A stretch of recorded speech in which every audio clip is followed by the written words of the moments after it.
Irmãos, nós estamos agora na conclusão do Sermão do Monte. Nós estamos aqui nas últimas palavras do Senhor Jesus, nesse seu grande sermão, é o maior sermão de Cristo registrado na Palavra de Deus, e aqui em Mateus ele está nos capítulos 5 até o fim do capítulo 7.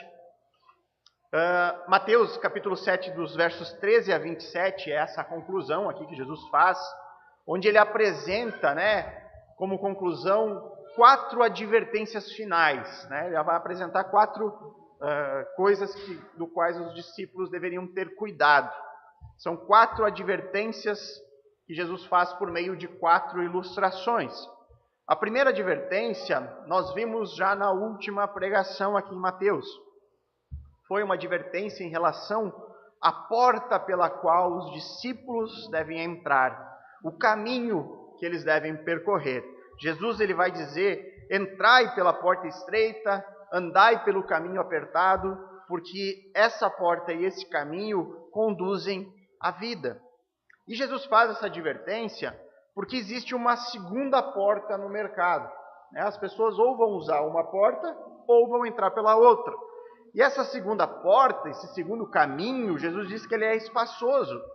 Portanto, ele é como se fosse a escolha mais óbvia, a escolha mais fácil de a gente tomar. Essa porta larga, que Jesus diz muitos são que entram por ela, porque é a escolha mais fácil para essa vida aqui neste mundo, ela tem o problema do fim que ela conduz. Jesus vai dizer que ela conduz para a perdição.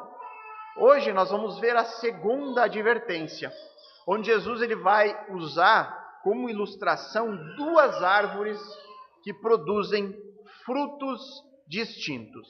O texto de hoje é Mateus 7, versos de 15 a 20. Então acompanhe comigo a leitura. Acautelai-vos dos falsos profetas, que se vos apresentam disfarçados em ovelhas, mas por dentro são lobos roubadores. Pelos seus frutos os conhecereis. Colhe-se, porventura, uvas dos espinheiros ou figos dos abrolhos? Assim, toda árvore boa produz bons frutos, porém a árvore má produz frutos maus. Não pode a árvore boa produzir frutos maus, nem a árvore má produzir frutos bons. Toda árvore que não produz bom fruto é cortada e lançada ao fogo.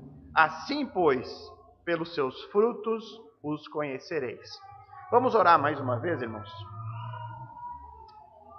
Bendito Pai, soberano Senhor, queremos mais uma vez nos colocar diante do teu trono sagrado, por meio dos méritos de Cristo, por meio do sangue do Senhor Jesus que nos reconcilia contigo. E te pedimos com toda a humildade, Pai, que o Senhor fale ao nosso coração por meio da palavra de Deus, que o Senhor nos conceda do teu Espírito para fazer com que essa palavra venha com poder a nós, trazendo vida, trazendo bons frutos, Senhor, que isso possa ser real e verdadeiro no coração de cada um de nós aqui essa noite. É o que pedimos em nome de Cristo. Amém. Então Jesus agora, ele apresenta logo de cara essa segunda advertência. Ele diz: acautelai-vos dos falsos profetas. Os seus discípulos deveriam ter cuidado com esse grupo de pessoas. Na sequência dessa sua advertência, Jesus mostra como identificar esse grupo. Como saber quem são os falsos profetas. Então, na sequência do texto, Jesus diz que os falsos profetas, eles não são o que parecem ser. Porém, eles não conseguem se disfarçar por muito tempo. Eles não conseguem esconder porque não fazem parte do reino de Deus. E por conta disso, por não fazerem parte do reino, eles não possuem as características comuns entre os habitantes deste reino celestial, que é o tema central aqui desse seu sermão. Nós devemos também saber, irmãos, que os falsos profetas, eles não são exclusividades do tempo de Jesus.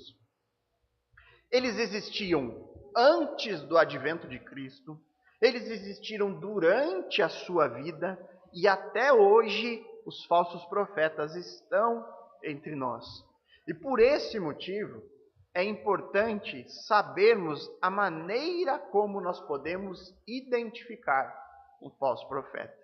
E o meu propósito aqui com essa exposição é nós analisarmos aqui os conselhos de Jesus no texto, para nós podermos, com segurança, identificar quem são os falsos profetas. Será que nós já nos deparamos com algum? E como? O que devemos fazer se nós encontrarmos um falso profeta? Então vamos para a primeira característica deste grupo. Lembrando, irmãos, que Jesus aqui ele está realizando uma advertência. Jesus alerta que devemos ter muito cuidado com os falsos profetas, porque eles não são o que parecem ser. Verso 15.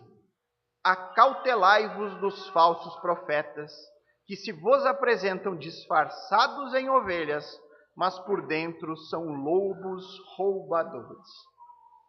Então vamos iniciar com uma definição bíblica para o significado de profeta.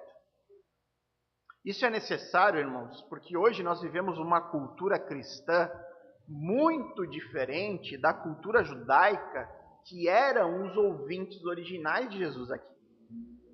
Certamente, quando nós ouvimos a palavra profeta, nós não temos o mesmo entendimento que o povo judeu daquele tempo tinha quando ouviu Jesus falar.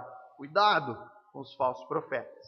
Então, em uma definição bem resumida, nós podemos dizer que o profeta, segundo o que a Bíblia ensina, ele é um porta-voz da mensagem de Deus.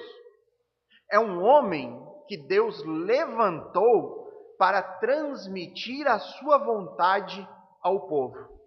Esse é o verdadeiro profeta. Alguém que transmite a verdadeira palavra de Deus. Então, de cara, irmãos, por conta da própria definição bíblica, nós podemos afirmar que um falso profeta é o exato oposto disso. É uma pessoa que não foi designada por Deus. É uma pessoa que atribui para si mesmo o papel de ser um portador da palavra de Deus. Só que por não ter sido levantado por Deus, o que ele acaba por transmitir? As suas próprias palavras. Ao invés da verdade, porque Deus é verdade, ele vai transmitir o erro. Ele vai transmitir mentiras. Porque ele não foi designado por Deus. Ele mesmo se colocou como um profeta. Então, a primeira característica que Jesus indica no texto é que esses falsos profetas se apresentam disfarçados de ovelha, mas por dentro são lobos roubadores.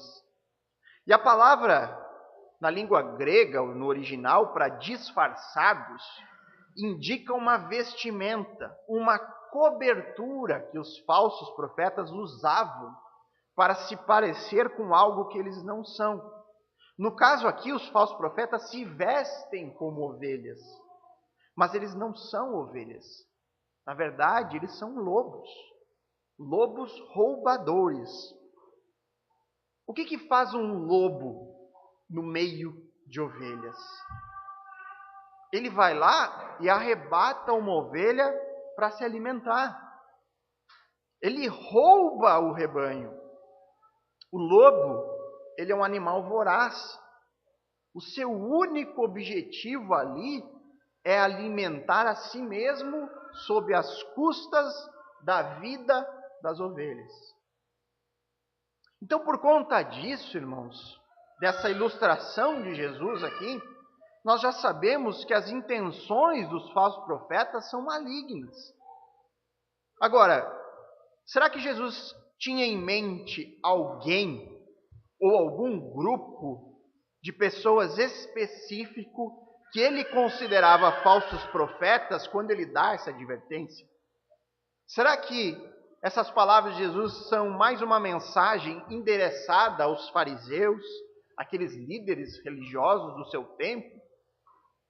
É provável, irmãos, que ele tivesse esse grupo em mente, mas não só eles. Porque desde sempre, falsos profetas têm surgido.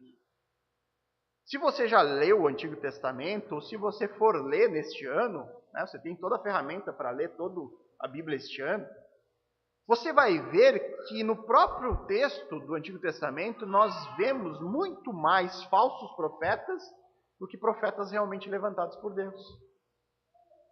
A igreja, logo do primeiro século, enfrentou muitos falsos profetas.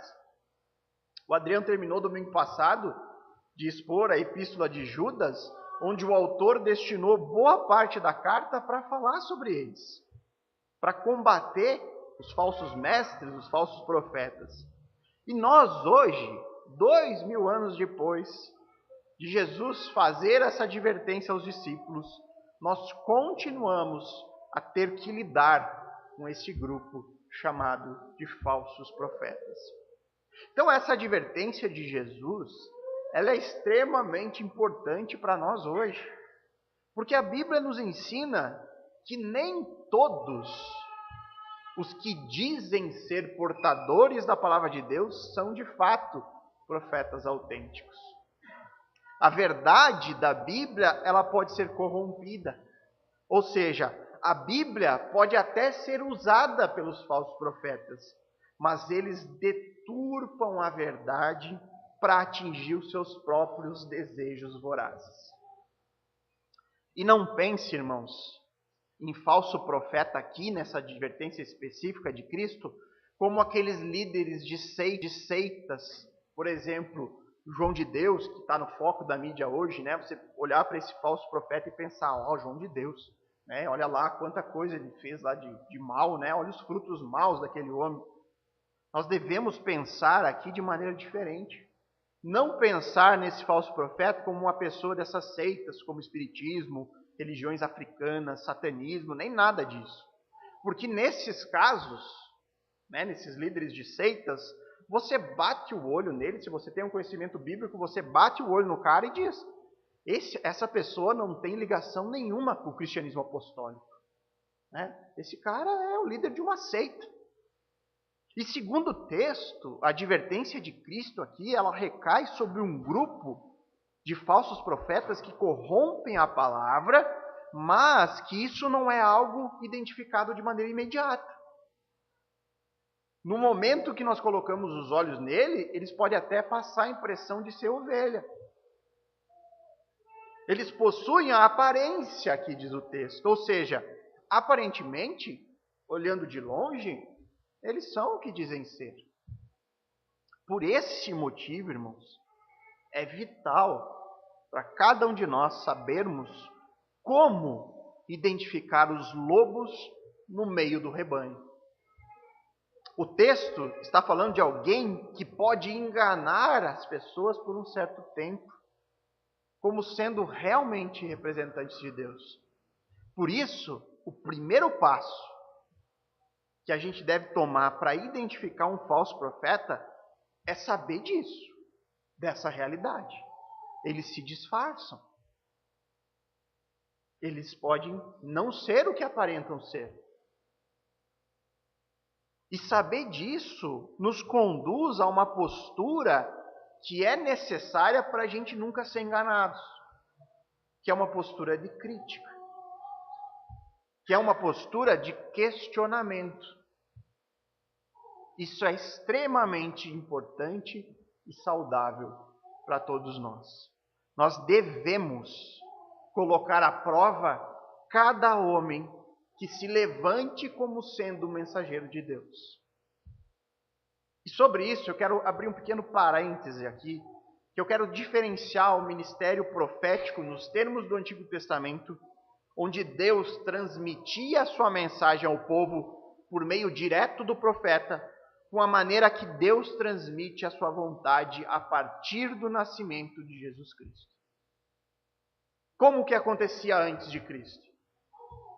Naquele tempo, Deus falava diretamente com os profetas, de diversas maneiras. Deus falava, às vezes, de maneira audível, ia lá e transmitia, falava com o profeta, às vezes Deus mandava visões, sonhos, anjos, diversas formas sobrenaturais. Só que isso, irmãos, se encerrou com o ministério apostólico e com o cânon bíblico. Hebreus capítulo 1, versos 1 e 2, a palavra de Deus nos diz: por muito tempo, Deus falou várias vezes e de diversas maneiras a nossos antepassados por meio dos profetas. E agora, nesses últimos dias, Ele nos falou por meio do Filho, a qual Ele designou como herdeiro de todas as coisas e por meio de quem criou o universo. Ou seja, o autor de Hebreus deixa muito claro que a maneira de Deus comunicar a sua palavra, a sua mensagem, mudou com a vinda de Cristo. Agora, nesses últimos dias, na Bíblia, irmãos, quando a Bíblia diz últimos dias, gravem isso.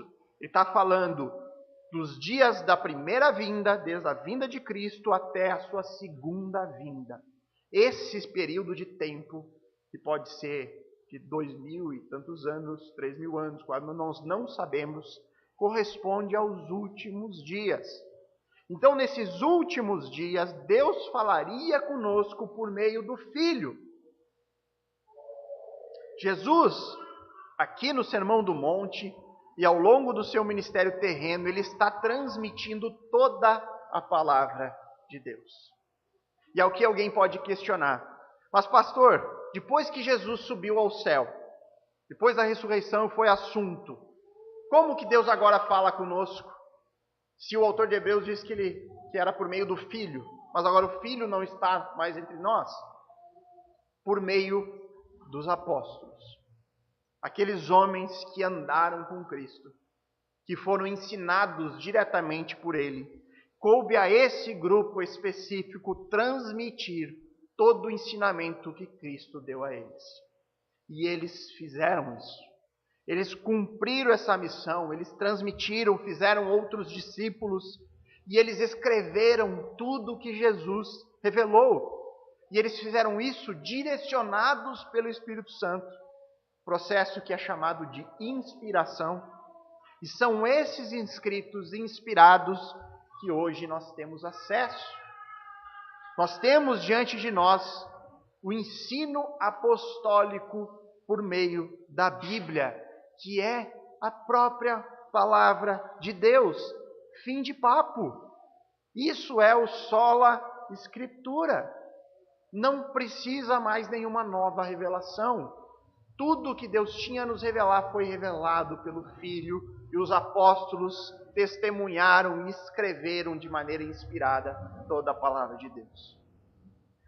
Então, só por conta disso, aí fecho parênteses da questão do profeta, só por conta disso você já pode distinguir alguns grupos duvidosos. Várias pessoas que hoje dizem: Deus me mandou lhe entregar uma palavra. Talvez você já tenha escutado isso de alguém. Se essa pessoa diz ter uma nova revelação, se essa pessoa diz que Deus falou com ela diretamente ou de maneira sobrenatural, então já acenda uma luzinha de alerta. É como diz o pastor Marcos, né? Comece a reparar melhor que você vai ver a orelhinha pontudinha do lobo. O dentinho canino ali, parecendo, né? Tipicamente de lobo. Eu até acredito, irmãos, que algumas pessoas, elas são até sinceras nessas práticas. No sentido de serem levadas pela emoção do momento. Porém, irmãos, ser sincero não anula o fato de que essa pessoa age de maneira estranha àquilo que os apóstolos ensinaram. Elas agem de maneira estranha com o que a Bíblia nos revela, como diz o autor de Hebreus. Essa é uma pessoa que assumiu para si a autoridade. Ela mesma está se nomeando profeta, porque ela diz: Deus me enviou uma palavra para te entregar. Alguns ainda vão mais longe, né? Hoje em dia se intitulam apóstolos. Tem até agora o apóstolo rei. Não sei se vocês já viram isso na internet. O cara não quer mais ser apóstolo, tem que ser apóstolo e rei. Essas pessoas, elas fazem uso dessa posição de autoridade, então elas se colocam como profeta, elas se colocam como apóstolo, para conseguir aquilo que deseja. E certamente, irmãos, não é ser só um mensageiro de Deus. O falso profeta é como o hipócrita que nós vimos em Mateus 6,5. Aquele ator religioso que assume o papel, né? Ele se veste como alguém que de fato ele não é. O seu objetivo é enganar as pessoas para conseguir os seus próprios objetivos vorazes. Como o lobo que se infiltra entre as ovelhas apenas para roubar. Porém, irmãos, o fato desses homens estarem representando o papel de algo que eles não são, nos leva ao segundo ponto da nossa pregação. Um ator, ele não consegue ficar eternamente vivendo um personagem. Uma hora ou outra, ele mostra quem de fato ele é. E isso não é diferente com os falsos profetas. Eles não conseguem se disfarçar por muito tempo. Versos 16 a 20. Pelos seus frutos os conhecereis. Colhem-se, porventura, uvas dos espinheiros ou figo dos abrolhos? Assim, toda árvore boa produz bons frutos, porém, a árvore má produz frutos maus. Não pode a árvore boa produzir frutos maus, nem a árvore má produzir frutos bons. Toda árvore que não produz bom fruto é cortada e lançada ao fogo. Assim, pois, pelos seus frutos os conhecereis. Repare, irmãos, que essa porção de texto, que inicia no versículo 16, ela inicia com a mesma frase que termina lá no verso 20. Pelos seus frutos vos conhecereis. Ele inicia no 16 e termina no 20, com a mesma frase. Então Jesus aqui está dando a ênfase de que, de fato, os falsos mestres não conseguem se disfarçar por muito tempo, porque os seus frutos os denunciam. Você pode olhar para um cacto e achar que aquele frutinho que ele dá seja um figo. Mas é só você ir lá colher e comer aquele fruto que você vai ver que de figo não tem nada. Uma árvore, ela só pode produzir frutos de acordo com a sua espécie. Não há como mudar a natureza de uma árvore. Não se pode colher uvas de espinheiro, como diz Jesus, nem figo dos abrolhos. O mesmo acontece com as pessoas. Os frutos, que são as obras, ou seja, tudo que a pessoa diz e faz, isso revela o que está ali dentro. Revela o que realmente aquela pessoa é. Exatamente como diz o texto. Assim, toda árvore boa produz bons frutos. Porém, a árvore má vai produzir frutos maus. Porque não pode a árvore boa produzir frutos maus, nem a árvore má produzir frutos bons. Uma pessoa, ela pode até viver como um cristão verdadeiro, ter aparência de crente, até um certo tempo. Mas com o convívio, se você se aproxima da pessoa, você vai perceber algo estranho uma hora ou outra. Você vai ver que as suas obras vão acabar revelando quem de fato aquela pessoa é. Você perceberá uma falta de compromisso com as práticas piedosas. Você vai ver que não há interesse pela palavra de Deus, que não há vida de oração. Você vai ver que aquela pessoa não gosta de conversar sobre assuntos que são comuns aos cristãos. Suas lutas contra o pecado, a sua vontade de crescer em conhecimento, gosta de conversar sobre aspectos da teologia, discutir coisas que trazem enriquecimento espiritual. E em algum momento também, essa pessoa, por mais que ela vigie a sua língua, em algum momento a sua maneira de falar vai lhe trair. Porque a língua, ela revela aquilo que está dentro do coração. Como diz Lucas 6,45, né? O homem bom do bom tesouro do seu coração tira o bem.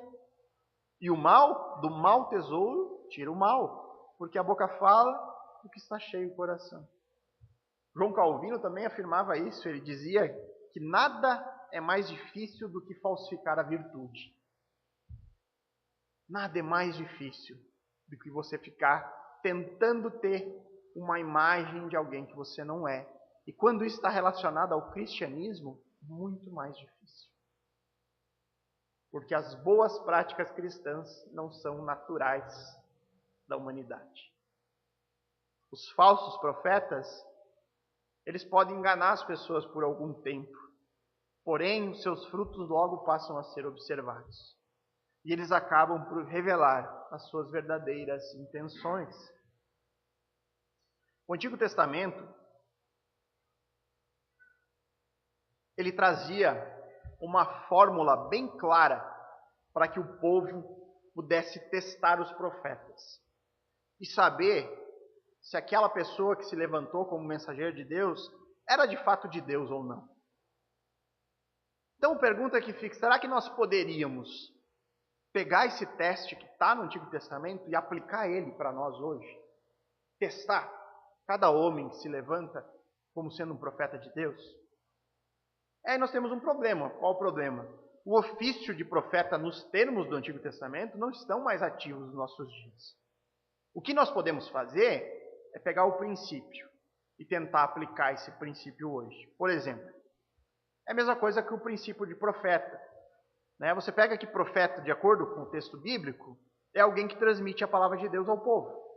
Deus falava a sua mensagem, o profeta ia lá e transmitia. Então nós podemos aplicar esse princípio nos nossos dias. Dizer que hoje o verdadeiro profeta é aquele que expõe, que explica o texto bíblico, que é a palavra revelada de Deus hoje, e que transmite para as pessoas de maneira fiel. E aí eu diria que nós podemos pegar da mesma forma o princípio do teste do Antigo Testamento e aplicar nos nossos dias. Então, que teste era esse? Você encontra isso em Deuteronômio capítulo 13 e capítulo 18. Você pode anotar e depois ler ele completo em casa. E ali nos é ensinado as marcas de um falso profeta. E essa era a maneira segura que o povo tinha para testar todo homem que clamasse para si ser um mensageiro de Deus. Quais eram as marcas do falso profeta? Eram duas. O povo deveria testar as profecias, pegar a profecia daquele profeta e testar ela. De fato, se uma única profecia, o texto diz, se uma única profecia não se cumprisse, esse era um sinal de que aquele profeta não era um profeta de Deus. Então ele podia ter acertado várias, mas errou uma, é sinal que ele não é um profeta de Deus. A segunda marca dizia que mesmo que um profeta profetizasse coisas e aquelas coisas se cumprissem, se esse profeta levasse o povo para longe da palavra de Deus, daquilo que Deus já havia revelado, então essa também era uma evidência segura de que aquele profeta não era um profeta de Deus. E aí, em relação a isso, nós temos que considerar que hoje nós não temos as profecias para testar. Não existe mais nada novo de Deus para nós que nós temos que estar testando, porque não é assim mais que Deus fala conosco. E aí alguém vai dizer, mas pastor, ali perto de casa tem uma igreja, e lá tem uma profetisa que fala tudo o que vai acontecer na vida das pessoas. Como que não tem mais profecia? E aí, irmão, você aplica os testes. Em primeiro lugar, esse tipo de prática não é e nunca foi profetizar. O que fazem hoje. Você vai lá e a pessoa diz alguma coisa do seu emprego, da sua vida amorosa, ou coisa do tipo. Isso nunca foi profecia na palavra de Deus. Isso é considerado adivinhação, que a Bíblia claramente condena também em Deuteronômio 18, 10 a 12. Deus diz, não permitam que alguém do povo pratique adivinhação. Use encantamento, interprete agouros, envolva-se com bruxaria, lance feitiço, atue como médium ou praticante do ocultismo, ou consulte o espírito dos mortos. Quem pratica tais coisas é detestável ao Senhor.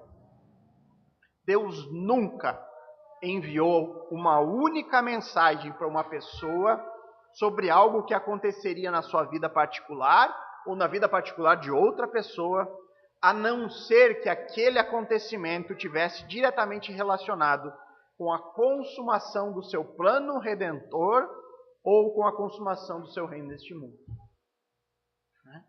Então você vai ver lá um anjo chegando, avisando Maria sobre o filho que ela teria. Mas por quê? Porque aquela era uma mensagem para o povo, aquilo era necessário para consumar o plano redentor. Vai acontecer também com a mãe de João Batista, igualmente. Era o fato dela estar grávida, mas aquilo fazia parte do plano todo de Deus para a redenção do seu povo eleito. Então, se existe alguém se denominando profeta, com supostas novas revelações para a sua vida, que fica dizendo sobre o futuro das pessoas, sobre o futuro profissional, amoroso e coisas do tipo, fuja deste lugar. Tá? Fuja. Bata os pezinhos na saída, que é para não levar nem o pó de lá. Fuja longe de gente assim. Mas pastor, mais uma vez, ele que quer realmente ir lá ouvir a mensagem, Mas esse profeta dessa igreja, e normalmente essa igreja se chama Igreja da Revelação de alguma coisa. Esse é um nome mais ou menos comum para quem tem essas práticas. Esse profeta lá acerta tudo, pastor. Ele já me disse coisas que nem minha mãe não sabia. Falou coisas que iam acontecer e aconteceu ali exatamente como ele falou. Como que não é de Deus, pastor? Aí você pega e aplica o teste de Deuteronômio. Ele tem profecia, porém leva as pessoas para longe da palavra de Deus. E você pode reparar, irmãos, igreja que tem o foco em novas revelações, que possuem essa prática de gastar grande parte do seu culto falando sobre a vida das pessoas, essas igrejas, por outro lado, possuem pouco ou nada de ensino da palavra de Deus. As pessoas que frequentam essas igrejas são completos analfabetos bíblicos. Passam anos e anos nesse lugar e não aprendem nada. Nunca leram a Bíblia, não estudam, não se interessam, não são nem encorajados a isso. Não existe nenhuma preocupação em ensinar o texto. Não tem preocupação em incentivar as pessoas a lerem a Escritura, a estudarem por conta própria a palavra de Deus. E por que é assim, irmãos? Porque quanto mais longe da verdade as pessoas lá tiverem, mais fácil de serem enganadas. Quanto mais longe da verdade, mais próximo do erro as pessoas estarão. E aí no Novo Testamento nós podemos pegar um exemplo de Himeneu e Fileto. Paulo ele alerta na sua segunda carta aos Timóteos sobre eles. Esses dois homens eles atuavam como falsos profetas. E Paulo apresenta algumas marcas desses enganadores. Em 2 Timóteo 2,16, Paulo diz que esses homens tinham comportamentos mundanos. Ou seja, você não encontra uma obra santificadora na vida de um falso profeta. Você não percebe nenhuma diferença da vida deles para o resto das pessoas. Um falso profeta pensa como o mundo pensa. Busca as mesmas coisas. E costumeiramente eles amam as riquezas. Eles querem uma vida boa neste mundo. E eles pouco falam de vida eterna, de reino eterno, de olhar para a eternidade, de sofrimento neste mundo. No verso 18 de 2 Timóteo 2, Paulo diz que eles pervertiam a fé apostólica. Eles diziam que a ressurreição dos mortos já havia acontecido. Ou seja, os falsos mestres, eles distorcem essa doutrina. Eles enganam as pessoas com coisas estranhas à palavra de Deus. Eles falavam de ressurreição, os falsos profetas aqui do texto de Paulo, mas eles diziam que já havia acontecido. Então eles pegaram uma verdade bíblica e distorceram. É assim que os falsos mestres atuam. Distorcem o texto bíblico. E no versículo 23, Paulo diz que os falsos profetas promovem divisões, incentivam discussões tolas que só servem para gerar brigas. E foi assim, irmãos, que muitas igrejas históricas, igrejas que nasceram da Reforma Protestante, igrejas bíblicas, elas se corromperam com práticas místicas, abraçaram o sincretismo religioso, o ecumenismo. E nós vemos muitas igrejas hoje batistas, igrejas presbiterianas, em especiais aquelas que carregam o nome de independentes, igrejas luteranas renovadas, que abraçaram com toda a força o neopentecostalismo, a teologia da prosperidade, ou enfatizam os dons carismáticos acima da palavra. Como que isso aconteceu? Falsos profetas se infiltraram em igrejas sérias e começaram a plantar os seus falsos ensinos, começaram a distorcer a Bíblia e começaram a arrecadar pessoas para aderir a essas novas ideias. E ali eles formaram grupos e romperam com essas igrejas históricas e formaram outras igrejas, ou acabaram por influenciar toda a igreja, porque, em muitos casos, os pastores e os líderes dessas igrejas não estavam preparados, ou ainda negligenciaram uma importante função que compete aos pastores e líderes, que era de afugentar os lobos vorazes do seu meio, que era expulsar, botar para fora gente causando divisão e confusão, distorcendo a palavra de Deus. Eu creio que nós já temos aqui marcas suficientes em como identificar falsos profetas. Mas dentro de todo o contexto do Sermão do Monte, nós podemos resumir essas marcas e definir claramente o que, segundo Jesus, são bons frutos e frutos maus. Os frutos aqui, irmãos, estão diretamente relacionados com o reino de Deus. Esse é o tema do sermão aqui do monte. E dentro desse contexto, bons frutos são toda a prática que leva ao compromisso com o reino. Enquanto os frutos maus é tudo aquilo que demonstra uma pessoa sem compromisso com Cristo e com o seu reino. O cerne de tudo recai, mais uma vez, a questão da obediência a Jesus Cristo e aos seus mandamentos. Por isso, eu digo sempre, irmãos, compare tudo com a palavra de Deus. Compare o que eu estou falando aqui essa noite. Compare com o texto bíblico. Não confie em nenhum homem que se levanta sendo um porta-voz de Deus. Compare com isso. Essa é a nossa segurança. É a única maneira de nós não sermos enganados por falsos profetas. É estarmos próximos da Bíblia. Quanto mais conhecemos dela, quanto mais estudamos esse livro, mais seguro nós estaremos. Já vimos até aqui, então, que os falsos profetas, eles não são o que parecem ser. Já vimos que eles podem até enganar por um tempo, mas não conseguem se disfarçar por um longo período. E no último ponto, eu quero abordar a consequência final da falta de compromisso com o reino de Cristo. Algo que tem relação direta com o destino final deles. Essa falta de compromisso com Deus e com sua palavra indica que eles não fazem parte do reino de Cristo. E aqui eu gostaria de dar uma ênfase ao versículo 19. Toda árvore que não produz bom fruto é cortada e lançada ao fogo. Semelhante à primeira advertência dessa conclusão do Sermão do Monte, onde Jesus ele alerta os seus discípulos a entrar pela porta estreita, porque a porta larga ela conduz para a perdição ou para a destruição no sentido escatológico, no destino do tormento eterno. Nessa segunda advertência, Jesus também alerta em relação ao fim que os falsos profetas enfrentarão. Jesus ele compara os profetas com árvores. Os profetas de Deus são árvores que produzem bons frutos, enquanto os falsos profetas são árvores que produzem frutos maus. E aí, segundo Cristo, uma árvore de fruto mau não serve nem para fazer sombra, Só possui uma utilidade, servir de combustível para o fogo. vai virar lenha.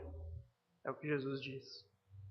E com isso, irmãos, Jesus vem de encontro com a pregação de João Batista. Lá no início do capítulo 3, lembram que João Batista dizia diretamente para os fariseus e saduceus? Volte ali no capítulo 3, verso 10.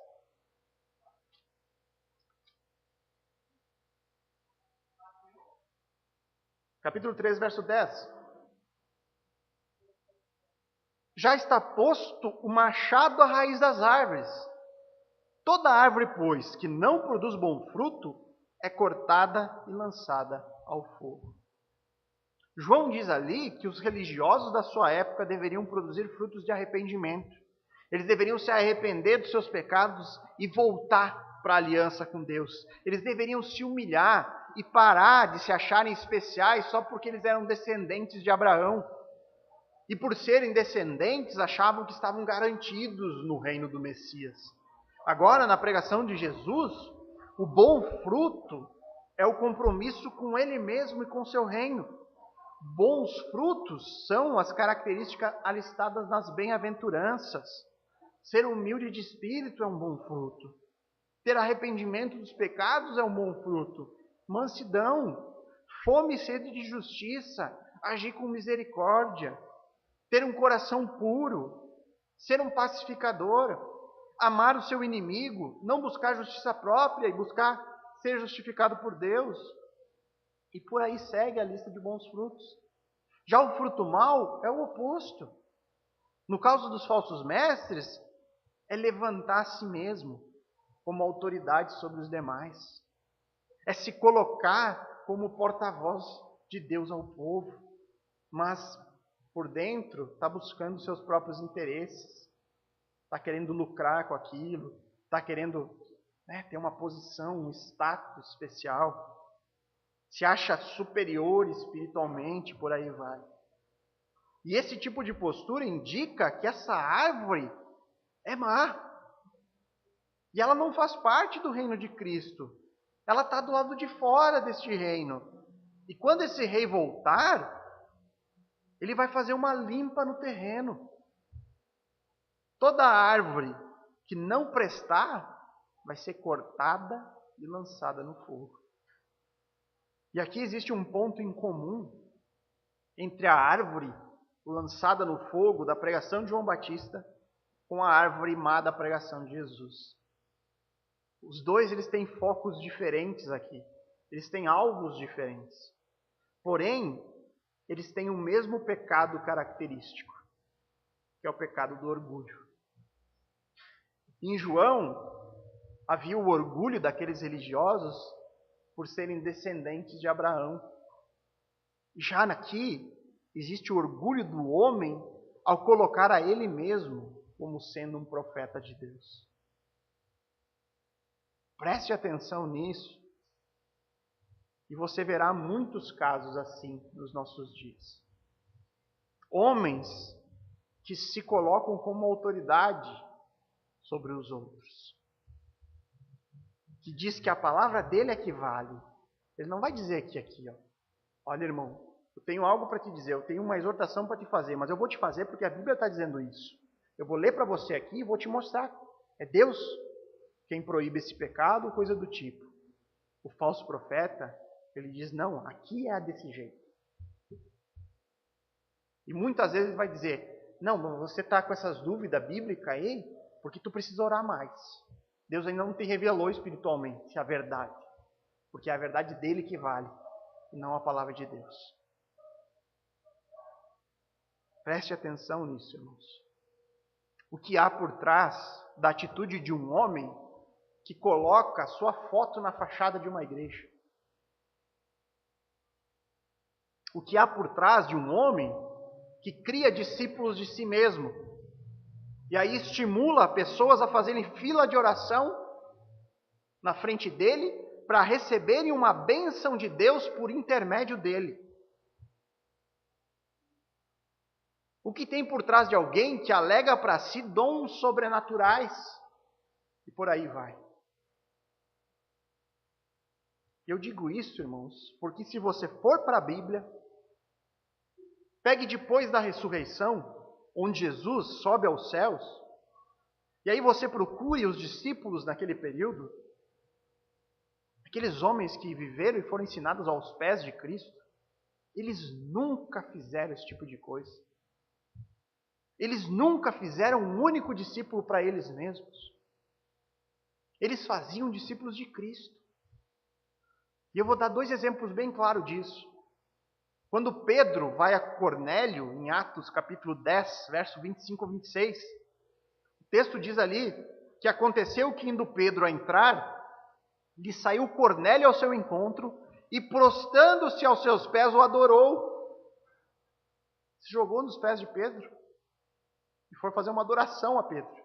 Mas Pedro levantou, dizendo: ergue-te, porque eu também sou homem. Em Atos 14, depois de Paulo e Barnabé curarem um coxo na cidade de Listra, o povo, ao ver aquele milagre, eles começaram a chamar Paulo e Barnabé de deuses em forma de homens. E começaram a fazer sacrifício, querer fazer sacrifício em adoração a Paulo e Barnabé.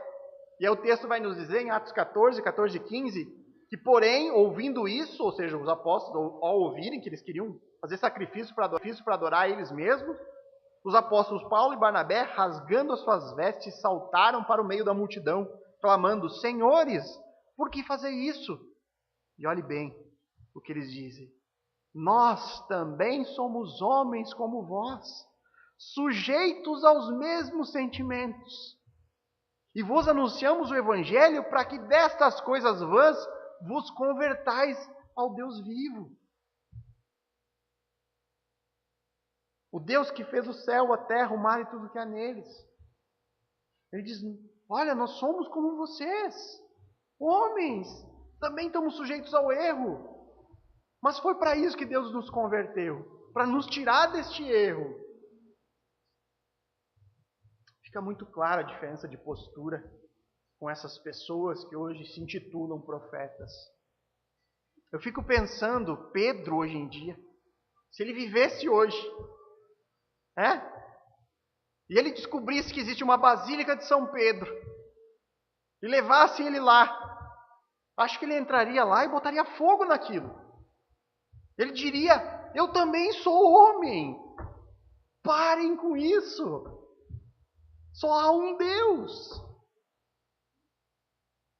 Nenhum único habitante do reino vai entrar na eternidade clamando a sua própria glória e honra, dizendo: eu estou aqui por meus méritos, eu estou aqui neste reino porque eu fiz muito pelo Evangelho. Eu ganhei a eternidade porque eu preguei para multidões. Milhares me seguiram. Tinha milhões de seguidores no Facebook, no Twitter. Fazia curas pela internet. Eu mereço fazer parte deste reino. E na próxima semana nós veremos o que acontecerá com essas pessoas que vão chegar diante de Deus nesse dia e clamarão para si a glória e honra que pertence ao Senhor. Pessoas que acham que fizeram grandes coisas para Cristo em sua vida. Portanto, irmãos, cuidado com o orgulho. Cuidado, irmãos. Não pense que isso é uma exclusividade de fariseus, saduceus e de falsos profetas. O orgulho é algo que todos nós temos que lutar diariamente contra. Nós temos que diariamente pedir a Deus em oração: nos dê espírito de humildade, Senhor. Me dê esse espírito humilde, porque essa é a característica dos habitantes. E eu sei que isso não é natural meu. Se depender de mim, eu vou me orgulhar. Eu vou me achar mais que os outros. Não permita, Senhor. Me mantenha como os apóstolos. Eu sou homem como todos os demais, sujeitos a Ele. E nós precisamos da Tua graça. Portanto, irmãos, cuidado com os falsos profetas. Teste, por meio da palavra, todos aqueles que se levantam como porta-vozes de Deus. Lembrem-se que eles não são o que parecem ser. Olhem para os seus frutos, porque eles não conseguem disfarçar por muito tempo. Os frutos, uma hora ou outra, os denunciarão. E ao verificar frutos maus, fuja de perto deles. Porque o destino deles é fora do reino de Cristo. O destino deles é a perdição. E eu não poderia encerrar, irmãos, sem falar absolutamente nada acerca do Natal, né? Comemoramos amanhã à noite, normalmente as famílias se reúnem, multidões do país inteiro estarão reunidas nas suas casas para comemorar o Natal. Eu não vou entrar na discussão sobre a data. Jesus nem nasceu no dia 25 de dezembro, era uma festa pagã e blá blá blá blá blá blá blá, né? Nesse dia, irmãos, culturalmente, todos nós comemoramos a encarnação do Verbo. Independente se for dia 25 ou qualquer outra data, nós estamos ali naquele momento confraternizando o nascimento de Jesus Cristo de Nazaré. Maravilhoso conselheiro, Deus poderoso, Pai eterno e príncipe da paz, como diz Isaías. E eu gostaria de desafiar os irmãos a serem verdadeiros profetas de Deus nesse dia. É a melhor oportunidade que nós temos para pregar a palavra de Deus aos nossos familiares, aos nossos amigos. É a melhor oportunidade que nós temos de anunciar as boas notícias que o nascimento de Jesus traz a nós. Então, amanhã à noite, você pode encher a sua boca e falar: Deus enviou uma palavra para todos aqui essa noite. Pode falar, está autorizado. E aí você diz: essa palavra foi enviada há 2000 anos atrás. Essa palavra se fez carne e habitou entre nós. Seja um porta-voz da palavra de Deus. Leve a mensagem da salvação de Jesus, que Ele trouxe a nós, que Ele veio a este mundo para nos salvar. Passe esse Natal como um verdadeiro habitante do reino. Porque, irmãos, são os falsos profetas que nesse dia se preocupam apenas com os presentes. São os falsos profetas que nesse dia se preocupam só com a cubilância. Isso acontece porque eles não têm compromisso nenhum com o reino de Cristo. E no devido tempo, eles serão cortados e lançados ao fogo. Nós, ao contrário, devemos mostrar o nosso compromisso com o reino de Cristo. Portanto, redima essa data. Se preocupe em lembrar as pessoas daquilo que é a coisa mais importante neste mundo. Entrar pela porta que é estreita. E essa porta é chamada Jesus Cristo de Nazaré. Vamos orar, irmãos.